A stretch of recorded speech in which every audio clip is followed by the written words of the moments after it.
All right then, match week 24 happening in the EPL. The early kickoff is Leicester City in third, taking on fourth place Liverpool. Massive question from the game. All right, let's focus on Liverpool here. Des Colkill. We've seen Liverpool last time out.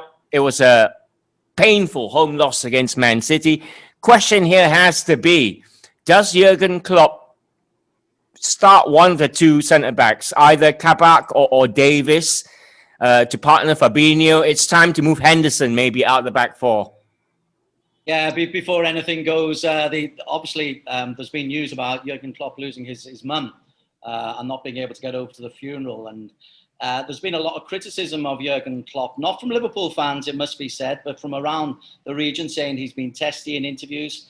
And it's kind of a reminder that these are human beings. They may be very well-paid human beings. And so let's remember it is just a game. And there are far, far more important things than the game. So he does have a decision to make, Jurgen Klopp. Hopefully his mind is fully on Liverpool. I'm sure it will be.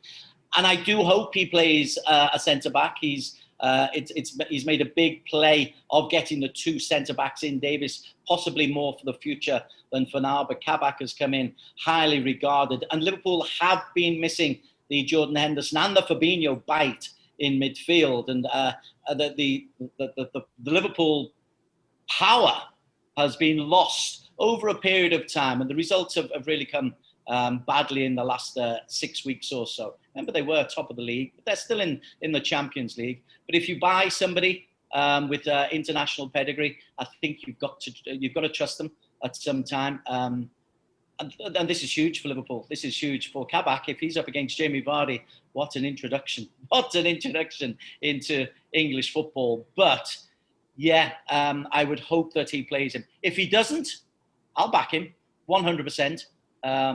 Because he's a wonderful manager. But from this observer's point of view, I do think you're missing the drive and the leadership of Jordan Henderson in the heart of midfield. Yeah. And that may be a reason why Thiago hasn't been performing as well as... But Bob, Leicester City here, I mean, can actually put the nail in the coffin, so to speak, of Liverpool's challenge here. I mean, should Leicester win, Liverpool would completely be taken out of it, wouldn't they? Well, I think they are anyway. I mean, they're not mathematically out of it, of course, but with City steamrolling everybody along like that, I don't think there's really any chance. I don't think they're thinking in terms of retaining the title for 1 second now. That game on Sunday was the last chance. But there is the small matter of finishing in the top four to guarantee Champions League football next season. Be unthinkable if they weren't to do that. But they've got work to do. They given the unpredictability of the season, their injury problems, question marks about the two new centre halves, whether they're going to cut the mustard or not. Huge issues to be sorted out. And it will be fascinating to see. I think it'll be Kabak who gets the nod. Yeah. Again, alongside Fabinho, probably. Although he may go for Henderson, and because Fabinho's been missing from midfield, his bite as well. His ball-winning ability, particularly. They used to win it back so quickly, Liverpool, and catch people out, and then feed the front three, and they thrived on that. And that's been missing from Liverpool. This is very interesting, this game, because it was against Leicester last year when Liverpool, I think, probably gave their best performance of the entire season. And it was from after coming back as world champions. And at that time, they could do no wrong. They were top of the league by miles. Leicester were considered a bit of a challenge, and they really put them in their place. And you saw the gap in class straight away. And it was an imperious Liverpool back in those days. And bear in mind, this was after they had travelled to the Gulf in the middle of the busiest part of the season and won the World Club Championship, came back and thrashed Leicester City. Now look at them. Leicester fancy this. That's how much they've progressed and how much Liverpool have fallen back. So this will be a real test of both clubs. It should be fascinating. 8 o'clock on Saturday night, get watching, because this is the game. I know there's a big one afterwards, later on Manchester City and Spurs, but to me this is a fascinating one, and it's very, very hard to call. Liverpool could bounce back, or they could be struggling to make the top 4. It's timed perfectly. 8:30 p.m. kickoff is literally 8 hours after cricket. 8 hours of cricket between India and England in the second test. It's timed perfectly in Malaysia, not in the UK. I've never been a fan of a midday kickoff. Oh, come on. We get enough 8 p.m.s over here to put up with, especially this season. But yeah, it's whatever time, really. Leicester versus Liverpool is well worth watching. It is 3rd versus 4th. All right, slightly later then, 4 a.m. kickoff on Sunday. Woo! Is Brighton in 15th, taking on 9th place Aston Villa. Brighton eliminated Craig Marias midweek in the FA Cup. They've been going along nicely. Prior to that, they've had, wins against Liverpool in there. They haven't conceded many goals. With them, it's always about a case of putting them in the back of the net at the front end.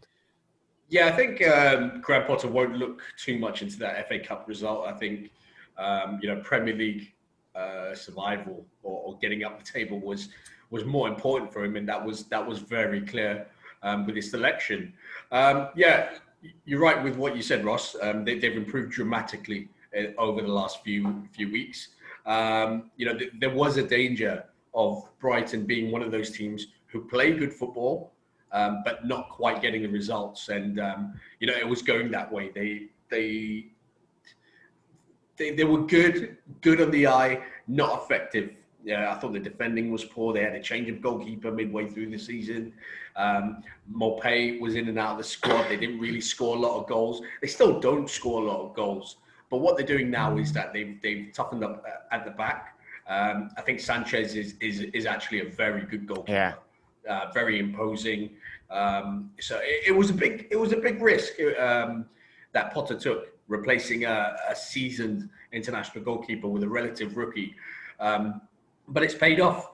I think they look a lot better. They still got people like Lamptey to come into the team. Yep. Apparently he's available this weekend. So is Welbeck. I don't think he is. I don't think Lamptey's available from what I read. Right. Okay. But yeah, he's a big miss. Welbeck's a big miss. They've had some injuries, but they're slowly starting to get some form and grinding out wins. Being a little bit more resolute and a little bit of quality in the final end. I still think that they're short of a really good striker. I think if they had gone out and got a really good striker from somewhere during the January transfer window, I think it would have really suited them. I like Maupay.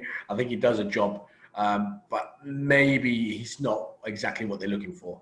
Yeah, but no, fair play to Graham Potter. He sorted it out and they're moving up the table. Yeah, absolutely. Brighton are looking to do the double over Aston Villa. It was 2-1 at Villa Park to Brighton. Villa, Des Corkill, are going to be well rested. They beat Arsenal last time out. They are having a good season. You can't deny that. Although they might lose John Terry. I understand he's favourite for, or he's on the short list for the Bournemouth job. Okay. Maybe he's having something to do with their defensive solidity. But Aston Villa, if they win their 2 games in hand, go into a Champions League slot. That's how good their season has been. It is a remarkable about turn. They shouldn't be in the Premier League. They were kept in by a VAR goal line decision. However, I've got to say that because that's worth hundreds of million pounds each way. One to Villa and one against Bournemouth, and it's a big business. So anyway, that's my one. No, it's not my one VAR. They're strong. Strength of a good goalkeeper. Craig just pointed out Sanchez into Brighton. I was a Matty Ryan fan, but Sanchez has come in. And just one example, in the game against Liverpool, last minute, a corner comes in 9 yards out. Sanchez is up towering above everybody. Clean call, clean catch, confident goalkeeper making great saves. Emi Martinez has done something very similar to Villa. Take away that 3-1 defeat the other day against West Ham, where he was culpable definitely for 1, possibly for 2. He's been outstanding. He's been a rock that gives you central defence, a little bit more certainty. It means Grealish doesn't have to defend. It means that the front 3 can play with a lot more freedom. And it's based upon you sort out, you don't give away stupid goals. Yeah. And I think that's what Villa have done. And that has freed them to get support to Jack Grealish, who was a great signing for them. And there's the rewards. So it's not about defensive play, but it's about being solid defensively. And I think Villa have got that. And that 1-0 victory over Arsenal epitomised their season to a T. All right, brilliant stuff. Brighton against Aston Villa is Sunday, 4 a.m., 15th against 9th, 1-1.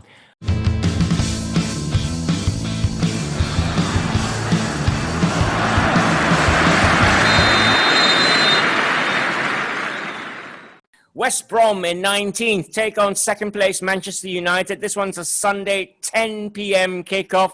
West Brom have just taken 1 point from the last 5 games, Bob Holmes. Is Big Sam going to fail for the first time in his career? I think so. It looks very much like it. If he pulls this one off, it'll certainly be his greatest escape. But he's normally made an impact by now. He didn't sign quite as many players as I expected in the January window. He normally signs half a team. But he doesn't seem to have imposed himself very much at all. They're not even as negative as they normally are. He even gave it a bit of a go in the last game. Very un-Sam-like. He hasn't got the players. They were a little bit fortunate. I think they were flattered, really, to go up last season. I think I know they went up automatically. They got one of the automatic places. But when you see them, they're miles behind Leeds, for example. And you look at Brentford, and who didn't go up, and Fulham, who did. They're a different class to West Brom. Yeah. They don't really offer much at all. And I think he was I don't think he's that bothered about the record. I don't think he needs the money either. He's a football manager, and he'd been out of the game for 18 months or so, and he was offered a chance to get back in, and he took it. And good luck to him. But I don't think he's going to save them. And this Manchester United in good form, especially away from home, it looks like a fairly comfortable win for United. Although they did have to work a bit for the FA Cup victory in midweek, and while West Brom were resting, if that's a factor in West Brom's favour. But you can't really see anything other than a comfortable United win here. Okay. Craig Marias, I ask you this.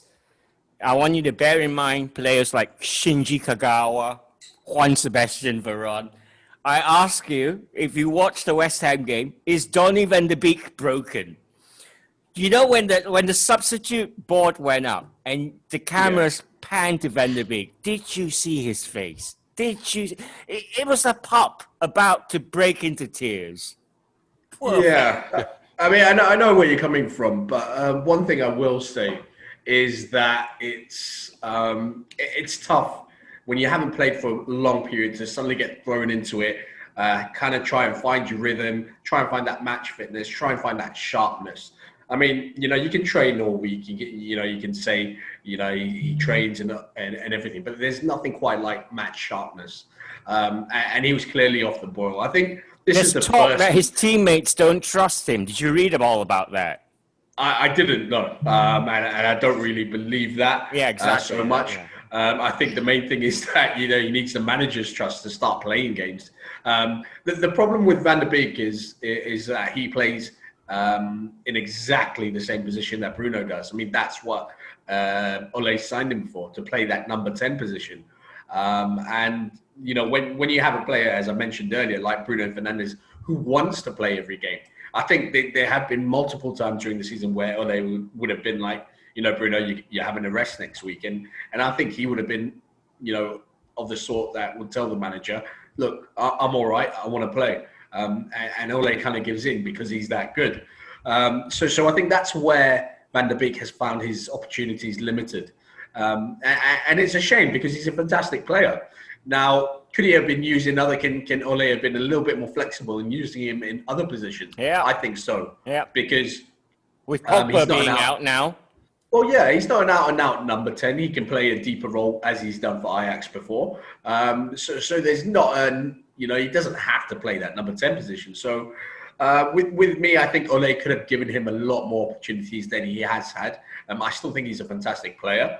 That would probably be the one game so far this season that I've seen Van der Beek play, and I've been like, well, he's off, because more often than not, even when he comes off the bench, he's sharp, he's good with his passing, his movement is top class. And this was the one game when I've been like, he's a pale shadow of himself. But I understand that because he hasn't played a lot of games, and that happens. I bet he's got a favourite blanket on the bench. He will be using it. I just hope he doesn't have frozen feet. West Brom against Man United is Sunday at 10 p.m. That's 19th against 2nd.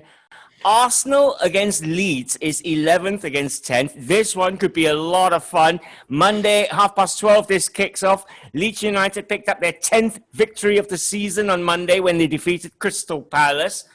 They're pretty much safe now, Des Corkill, which means we can see expansive leads, which is great fun for everybody.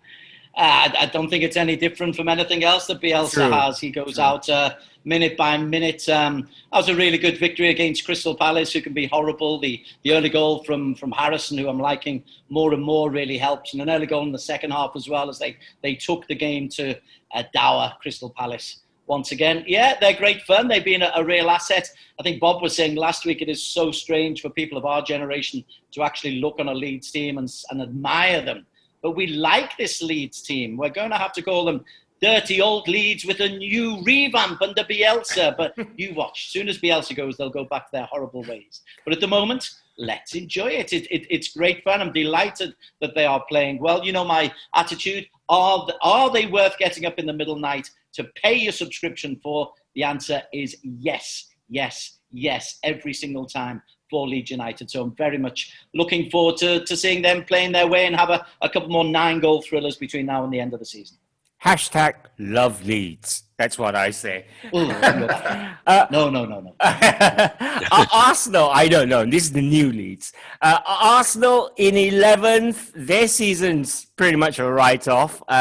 But if you're looking for a shining light, Bob Holmes, I thought the loan signing of Martin Odegaard from Real Madrid was quite clever. When he's come on, we've seen he's got the touches. He might even get a full run out here, a full debut. Yes, very interesting case, Odegaard. You don't know whether he's supposed to be a Messi or an Ozil, do you really? Billed as the next big thing many years ago, didn't quite make it, but not totally written off. And this is like a second life for him. He's not a kid anymore. He's been around a bit, played in the Bundesliga, but not as well as was expected. However, I think this is a good move for him. I think Arsenal will probably suit him. Arteta, I think he's a good, a shrewd manager, and he's got some good youngsters alongside him. So I think he'll feed off that enthusiasm, and Arsenal have got rid of Ozil as a result of this little shuffle, and £300,000 a week off the wage bill. Odegaard is not getting anywhere near that. In fact, he's not getting.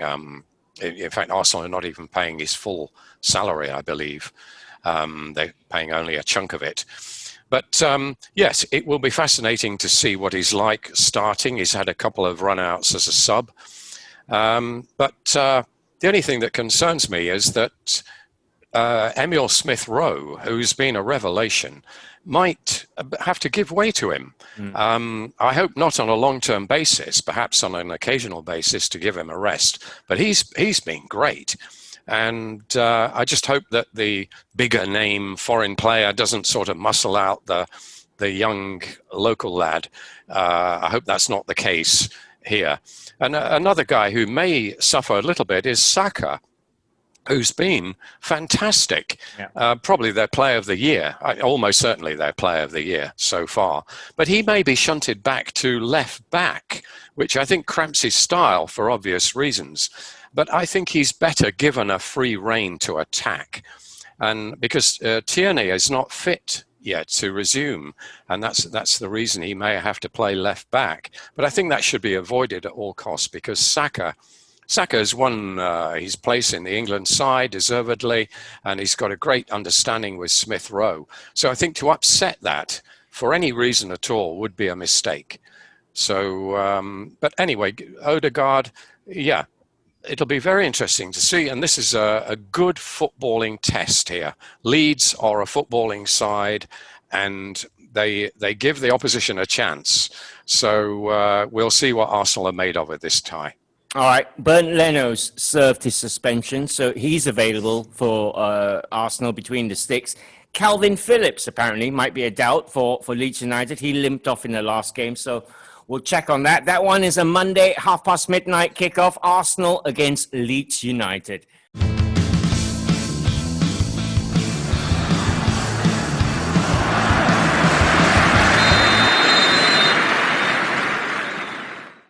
Looking at Man City, top of the table, against 8th place Tottenham Hotspur.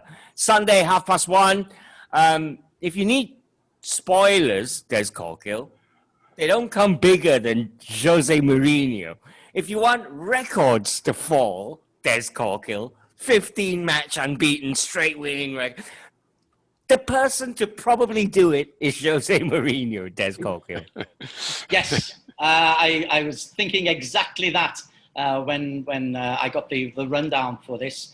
Mourinho suddenly has a lot to prove, bizarrely. He has nothing to prove, but suddenly has a lot to prove. There's a lot of doubters. Is he dealing the right way? Is he?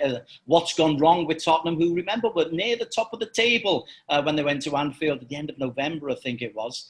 And things have gone spectacularly all right, culminating in that 5-4 against Everton. But he's still a wonderful coach. I'm not a fan of how he sets teams up, but he's a wonderful coach. And this is exactly the game in which he may well be able to inspire his teams. He keeps talking about individual errors costing his team dear, and that's quite right. And I think some little things have gone against Tottenham in recent weeks. That ridiculous penalty conceded against Everton, where it's a modern penalty. Nobody's doubting it. Well, I am, because it's a crap penalty. But that changes the whole game. And things have been going against Tottenham, going for Man City, a la the Walker goal against Swansea, the offside decisions, etc. Sometimes that will just change, and this could be the one. If not a victory for Tottenham, certainly something to spike Man City's winning run, because you're dead right. I think he'll set them up to hit on the break, and if Harry Kane is even 3/4 fit and he and Son Heung-min get 2 chances, they'll score one of them, and that could be the difference. Yeah, I'm looking forward to this. City will be a juggernaut, but yeah, Mourinho the spoiler, I think he got it right. Yeah. Juggernaut is possibly too small a word to describe this Man City side, Craig Moraes. Looking for a 16th straight victory without Kevin De Bruyne, without Sergio Aguero. We made all those points. Gundogan stepped up. I mean, they're raging favourites for this one. I know we fancy Mourinho, he's a spoiler and all that, but on paper, sensible head says easy home win. I'm surprised we haven't mentioned Pep versus Mourinho for this one. I mean, these are two, you talk about the rivalry of certain teams in the Premier League. I mean, this is a rivalry between managers that has gone, from Spain and has come to England. And I mean, I wouldn't say, there's a jealousy as such, but Pep always takes all the plaudits over Mourinho. I think that's quite well known. Rightly so. Rightly. Yeah, rightly so. And I think that always eats away at Mourinho a little bit. I think that, Mourinho has had some really good performances against Pep sides, but it's Pep's always portrayed as a nice guy, and Mourinho the not so nice guy. the grumpy one, the angry one, the moaning one, and Pep's all, yeah, I've got my millions and I can go spend it. And that, I think that always irks Mourinho a little bit. But coming back to the football, Man City going into this massive favourites after such a fantastic performance last week against their rivals of the past 3 years. To put in a performance like that at Anfield was special. It was a special performance. Now, I know Liverpool are missing some key players, yes, but you're still going to go out there and do it. They missed the penalty. That sometimes that turns. Decisions like that, when you miss it in such a high-profile game, and especially from a player's point of view. We focus on Gundogan. He's obviously taken over from Kevin De Bruyne as the main player of that team. That could tear. We've seen it countless times in the past.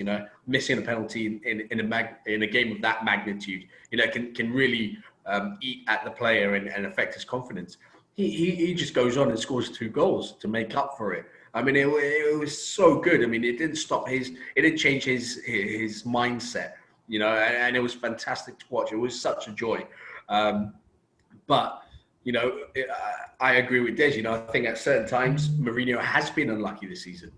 If there's ever going to be a chance that this City team can be derailed, even if it's just a little blip, this could be the one.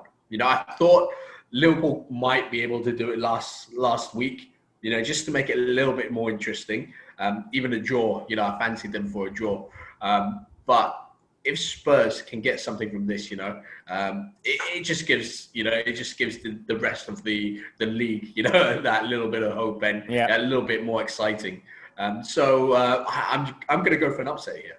Oh, okay. In November, when they met, it was 2-0 to Spurs, Son Heung-min and Lo Celso. Yeah. That win in November, after 9 games played, shot Spurs to the top of the table, Bob Holmes. Yeah. And then since then, City's gone on a 22-game unbeaten run, of which we heard 15 of those consecutively have been wins now, the last 15. Who do you fancy? Well, I actually think that City could run away with this, They had an easier assignment in midweek, winning at Swansea, whereas Spurs, we've mentioned that, it went to extra time and they were knackered at the end of it and downhearted. And I thought Mourinho's attitude at the end was interesting. He seemed to take it on the chin, and when he was asked about it, he was actually smiling, which is the first time I've ever seen that from him after a defeat, and a very agonizing defeat at that. So I was just wondering if, he's beginning to tire of the job, or something, maybe reading too much into it. But I just thought it was a little bit uncharacteristic of him to not, berate the referee and the alignment of the stars and the weather and everything else, as he usually does. But I don't think he's quite got the team or the stomach for this assignment. And I think that he's met Pep on many occasions in Europe, and Spain, of course, and in England. And he's had a better team. Most of the time, he's had a better shout than he's got this weekend.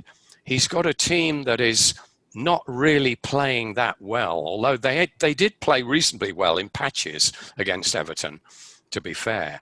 But compared to Pep, and we're talking about juggernauts not being an adequate word to describe them, I think this could be a bit embarrassing, actually. I think City could win this by a hatful. That's my sense. My explanation to why Mourinho was a little bit strange post-Everton defeat was he didn't know how to top Ancelotti's blowing into the coffee. I mean, how do you top that, right? What a great sight that was. Okay, massive game for Tottenham. City raging favourites. First versus 8th is Sunday at 1:30. West Ham in 6th take on bottom of the table Sheffield United. for all the plaudits we've given David Moyes and what a great turnaround, hammers in the top half, top six and all that, Des Corkill, he still went through January having sold his £45 million striker, not signing cover for Mikel Antonio. I'm thinking this kind of decision might actually come back and bite you in the backside. More importantly than any player, West Ham looked like West Ham on the field of play against Manchester United. They wore the sky blue and the stripes. And the marketing of West Ham United, in 20 years' time, people will say, who did Man United play? It was West Ham. Because I get really frustrated when teams like Man City wear black against Swansea, or Man United wear those ridiculous ziggies when as a third strip. That's totally unrelated to the game. You know what? Burnley or Villa, by the way. Sorry? They might think it's Burnley or Villa, by the way. Not with that West Ham stripes. Not with those two. Not with those two vertical stripes. It's instantaneously West Ham. Umbro I've done West Ham good here. Well, the people in charge of West Ham have done a good thing. And the people in charge of West Ham have done a lot of good things. And there's not stupid money to spare because no crowds are coming in. There's a chance that clubs may well face bankruptcy, a la Barcelona, a la many teams lower down, if they overspend, a la Liverpool in some ways, if they overspend. And so if you haven't got 45 million spare in the bank, you don't go and sign a top-class striker. West Ham aren't based upon leading from the front. They're based upon solid defensive virtues, hard-working play. And you know what? You can train players. You can get people from your youth team, as they tried. They threw the kid on and took him off in extra time as well. But you can trust your own youth development policy. That's what used to happen. And that's what's kind of been forgotten. Great examples of youth development policy working. Scott McTominay. We've spent half this show talking about Bruno Fernandes and Odegaard and players who were coming in. Yet it was Scott McTominay, who was a product from the youth development at Man United, who's come through. What is wrong with developing your own players from your own academy and trusting them in situations where you're saying, oh, there's a 45 million quick fix? So my big answer to that is that trust David Moyes. He will bring some players through. If Antonio's not fit for the rest of the season, he will have different systems that he can play. Jared Bowen can play up front as he did for Hull City. And spending money is not always the answer. I thought that was the big lesson we learned from the lockdown and the COVID crisis. I bet Chris Wilder wishes he could bring up some players at Sheffield United. I bet he wishes he could bring in 11 Billy Sharps, Bob Holmes. But they're as good as down, aren't they? Can anyone help them? I mean, they showed signs of form recently, but no, right? Yeah, I mean, it's very difficult. But I think it's worth mentioning that their turnaround came in the FA Cup. They got a win. I think it was a fairly cheap win. Can't remember who they played. A fairly easy home tie, which they were expected to win. And they did so, I think, by 1-0. Not a totally convincing performance, but a win is a win. And they weren't getting any, were they? And since then, they went on a bit of a run. They've won a couple of games in the league, and they're not mathematically down. They've still got a lot of work to do. They've still got to put in a top four-like performance for the rest of the season to have a chance. There is a bit of a gap developing because nobody's really slipping down. Like normally there's somebody from lower mid-table who has a bad run and suddenly they're down there and the momentum can carry them down into the relegation zone. But that's not really happening. Brighton have given themselves breathing space. Newcastle have. So it's very difficult for Sheffield United. But they're going down, if they do go down, they're going down fighting. And there's no question that Wilder will lose his job. He's a hero there, deservedly so. And you wouldn't be surprised to see them bounce back again next season if they do go down. Especially with crowds, if crowds come back, because they've got terrific support, Sheffield United. So the answer is, I don't think they can do it, but I think they'll put up a fight and they'll win a few more games before the end of the season. All right. West Ham against Sheffield United is Monday, 2 a.m. kickoff.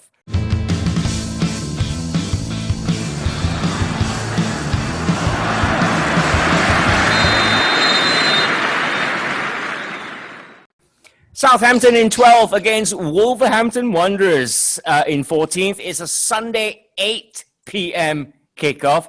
Southampton have been, I was going to say knocked for 6, but knocked for 9 is the phrase, I guess, recently. But they're still alive in the FA Cup. They're into the quarterfinals. And they face Wolves again, Craig Marias. So it's part 2 of the midweek game where they won quite impressively 2-0 away. Yeah, it's the old double game week for all you fancy Premier League managers out there. I looked at Wolves and I don't know what to make of them, to be quite honest with you. I've said this before. I think Nuno's got it horribly wrong this year. I mean, this was a side where, we were raving about, I think, over the last few years. We saw progression after 2 seasons, didn't we? And then the third season, it's just going bonkers. You're talking about, coming from the Championship, going, into Europe almost straight away. And we knew, obviously, they spent a lot of money during the Championship days. But we expected them to come to the Premier League and be good and stay up and all that. I don't think we expected them to have the impact that they did. I mean, Sheffield United similar last year, but we didn't expect them to get into those European places, which they ended up doing, and they built on that as well. They proved that they weren't just a one season wonder kind of thing, but it's gone terribly wrong. And I keep saying this every show. I sound like a broken record, like Des does with VAR, but. No one sounds more broken than that. No, it's just, I mean, you go out and you sell, Jota for 40 million. Okay. You got someone like Neto, you got Podence coming through, can understand that. And then you sell, Doherty. You don't really, you go get Semedo, not exactly, the same type of player, but a young, promising player from Barcelona. Let's not forget. But it just doesn't gel. The backline's been constantly changing. I know they've had a few injuries, but they've changed the backline every now and again. Bowley's been in and out of the side. Saiz has been in and out of the side. There's no continuity in the selection. I think it's just really disjointed. And of course, the main one, which is the Raul Jimenez situation, which they haven't quite replaced. They had a chance in January to do it. They bought Catroni back from his loan spell. Then I think they let it. He came in for about 2 games, and then he went back out on loan. So he clearly doesn't fit the bill at Wolves. So I mean, as long as you're not scoring goals, you're not going to win games. I mean, it's quite simple. Defending, I don't think they're terrible, but they just don't have that creative spark. They don't have someone to put the goals away. Fabio Silva at 18 years old or 19 years old is not the answer. They're struggling. They are. I mean, they're lucky because they're going to stay in the league. But it's a situation that needs addressing. And I'm just disappointed that Nuno didn't do it in January. All right. Southampton possibly start as favourites in this one. 12th against 14th is Sunday at 8 p.m. Chelsea in 5th against Newcastle in 15th is Tuesday, 4 a.m. Might have to record this one. Tuchel's Chelsea. Report so far, Des Corkill, he's done all right. Don't you think? Excellent. I disagreed with a mid-season change, of course. Wasn't sure about Tuchel because I'm aware of him, but have not followed him. But he seems to have been making very, very sensible decisions. Seems to have the players on side. Even in the scrappy win against Barnsley in the FA Cup, he changed things around at half-time to get over a dicey little situation.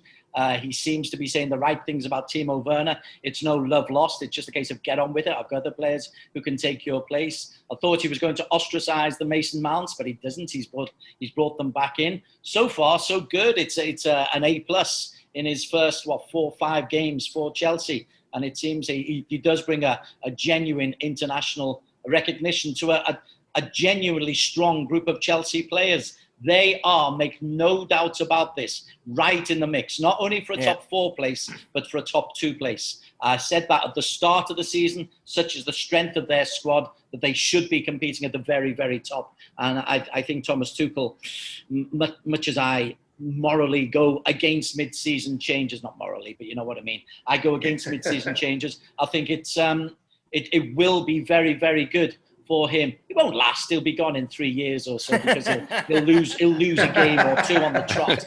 But for now, terrific. And, it's that honeymoon period. It's this honeymoon period, and he'll lose 2 games on the trot and get sacked. But yeah, for now, he's making good decisions with good players. Good results are accruing. 3 points, no doubt. Millions of Chelsea. Sorry, Ross. One thing I'll say about Chelsea. He's been efficient. He's been getting the results, but the football is hard to watch. Well, this is really it, isn't it? It's 2 holding deep midfielders, right? Yeah. Like Sarri. I mean, it's that. Yeah, it's that, but it's just the football in general. I mean, they were extremely lucky against Barnsley. Extremely lucky. I mean, some of the chances that Barnsley missed, I think there were 2 standout ones, which I think against better teams, they would have put away. But it's painful to watch. It's a possession-based football game, and it's passing it here, keeping possession. And yes, you can argue, if you keep possession, the opposition can't score. But they need to be a lot more clinical. They need to be creating a lot more chances. And even the goal against Barnsley. If there was VAR there, it probably would have been flagged for offside. Yeah. I just got to put that one in. You didn't bring it up, Des. I had to. Yeah. Okay. Bob, Newcastle, Steve Bruce said this week that he's been receiving death threats. I mean, social media has just gone bonkers. It's ridiculous that footballers are racially abused and threatened and all that. But he hasn't done a bad job, Steve Bruce, considering that Newcastle are nowhere near relegation fodder. No, it's absolutely shocking. And I could go on about this rather like Des does on VAR. The social media business of the companies saying they're not going to shut these guys down when we know they have the capability of doing it. They're just hiding behind this idea that it's free and it's it's difficult to close people down, and if you close some down, they're going to close others down, and they're going to lose business. It just doesn't wash with me. I mean, when you've got people, anonymous keyboard warriors, making death threats to a perfectly decent guy doing a good job like Steve Bruce or anybody else for that matter, it is absolutely outrageous that they should be allowed to get away with this. And there should be some way of stopping them. There really has to be. It shouldn't be allowed. In 2021, one of the guys this week who was racially abused, Zandanda, I don't think I quite got the name right, the Swansea player. Yandanda. He said that. He said, this is 2021 and we're getting this stuff. And it's just not acceptable at all. And it's not just racial. I mean, you've got examples of Mike Dean, the referee, who asked not to referee a game this weekend because he and his family have received death threats. I mean, bringing the family into it as well. I mean, how low will these people sink? And then Steve Bruce, as you mentioned. So he deserves a break. I mean, he was a tough old player at United. He was a great player for United, and he's not a great manager, but he's doing a sterling job there under difficult circumstances with a very difficult owner and difficult fans, it has to be said, who've never taken to him. And he certainly deserves better than this. But the main issue here is this social media getting away with racial abuse and death threats. It's not in 2021, really. I'd like to think the year of the ox might see a change in that somehow. Yeah. All right. Well, that is your football for the weekend. Chelsea-Newcastle's a Tuesday, 4 a.m. kickoff. For now, Bob Holmes, Craig Marias, and Des Corkill, and myself, of course, Wish you all a very happy, healthy, and wealthy year of the ox. Thanks for watching.